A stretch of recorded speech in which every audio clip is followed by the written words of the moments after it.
You've seen them all over town, and you wonder, how can they get away with it? I'm talking about cars, unregistered vehicles, vehicles displaying last year's sticker, last year's sticker. No plates, vanity plates, the dealer's paper plates. It has to be illegal. In fact, if you go to traffic court, you're going to find no limit to the number of registration violations being heard on the docket. The fines are high, the penalties are haughty, and it seems to unfairly target the poor, who are having a hard enough time keeping their old car running so they can get to a typically low-paying job. But what if things go bad and you can't afford to register the vehicle?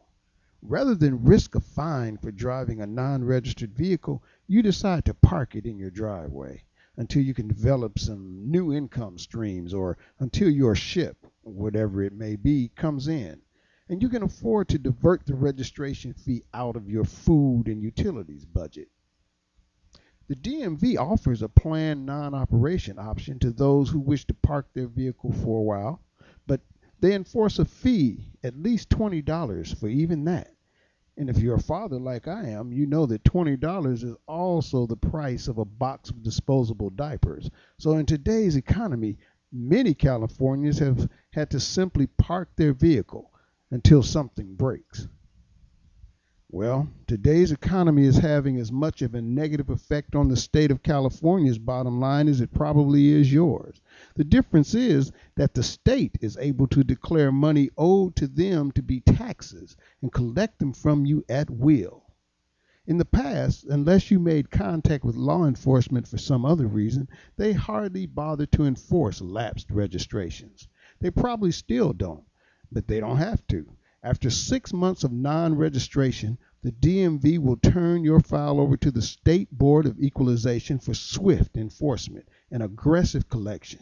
You will receive a letter of intent advising you that unless you pay the registration within 10 days of the date of the letter, they will garnish your paycheck. If you are unlucky enough to be unemployed, they don't offer you an exception. Instead, they go after the money in your bank account, without regard for mortgages, medical and pharmacy bills, utilities, or any other financial strait that you may be trying to manage. Now, Carl Davis is one such citizen. Carl was laid off 5 years ago and finally took another job paying 1/3 the money of his previous occupation.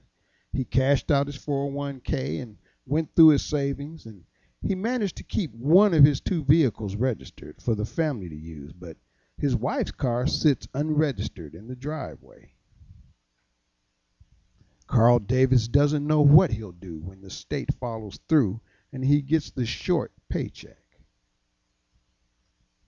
This is Gray Borders for politicaltheater.net.